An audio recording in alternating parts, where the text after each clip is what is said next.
Is it rolling? Yes. Okay. First of all, a very Merry Christmas and a Happy New Year to everyone. We are officially completing season 1, which is How Clothes Shaped Her Life in India. So we decided let's do a special wrap up video because apart from the fact that season 1 is getting over, it's also our first time in this YouTube world, and for me as a proper content creator, and first are special. So, ladies and gentlemen, welcome to All About Her. As the centuries rolled on, the roots of ethnic wear run deep across different cultures and religions.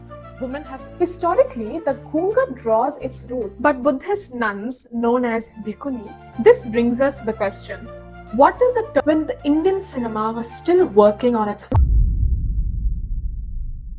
My huge production team of 2 people, my sisters, I've put together some questions related to my experience so far, and let's get real.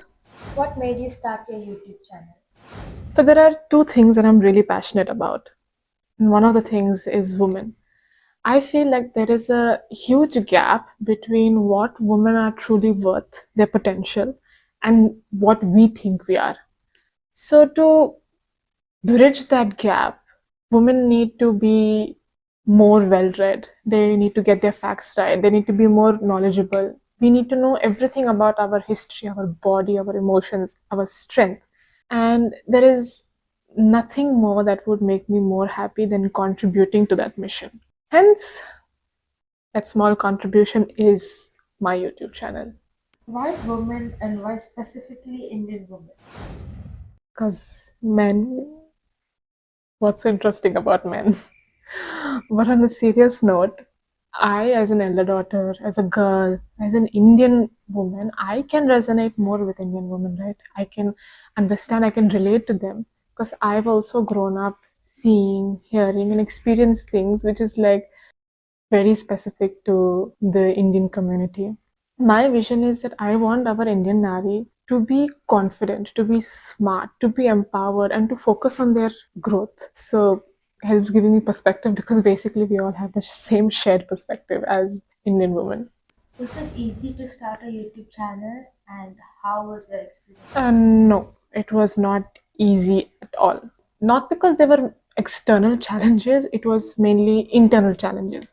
One was mostly fear of judgment, like speaking on camera, how I'm looking on camera. So, what will people say? How am I going to do it? Can I do it? Will I be boring? How am I supposed to talk? How am I supposed to behave? How am I supposed to have my expressions? It was all quite an overload. And the fear of putting yourself out, to be confident in putting yourself out over there. And secondly was perfection, because it took a while. It took almost 3 months to finally put the idea into execution. And then we executed it in June end because we kept striving for perfection. Okay, we will perfect this and then we'll make this perfect, and content should be this manner, editing should be in this manner, and then we will post it, then we will start. But then slowly we realize that perfection, if we keep waiting for perfection, will always get delayed. So I think many new content creators who are here together, we can realize, and we've understood also, that start first, perfect later. That is something I was coming across through, you can say, my social media algorithm, or some quote, or someone said something, or in a podcast I've heard. Everyone is mainly focusing on starting. That puts you ahead already. And that also encourages you to get yourself better, and then you start improving yourself along the way. The journey so far, I mean, we initially struggled with consistency and time management. It's all cool and fun and games when you're watching as an audience on Instagram or YouTube, like, oh wow, okay, nice. But when it's your time, from researching to preparing your content to scripting to editing, then posting, we realize it's very time consuming, especially as a full-time so-called corporate girly. It is difficult to manage the time like that, give equal amount of attention to both. Sometimes you cannot push yourself enough for YouTube, but slowly we started navigating through it. I think now it's gotten better. We have figured out what works for us and how it works. So that's why I'm very excited for season 2. Why is season 1 about clothing? When I initially conceptualized the idea of All About Her, I wanted to do the more bold topics, the more challenging, real, raw topics. But first, I needed to overcome my fear. I needed to first put myself in front of the camera. So I decided let's choose an easy topic for now. That's how we came to clothing, because clothing is something everyone already knows about. It's a very generic topic. It helped put me in flow state. Do you ever question yourself if you were allowed to talk about certain topics?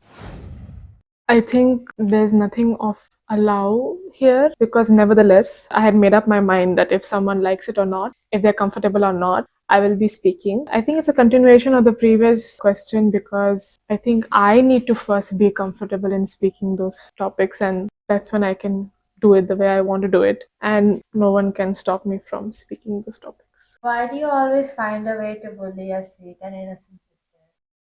Not as much as you bully me, and sweet and innocent who? Okay, next question. Done. Done? Okay, that was fun and a little terrifying for me to talk about my some fears and challenges. But I think it's a good lesson because it helped me release a little.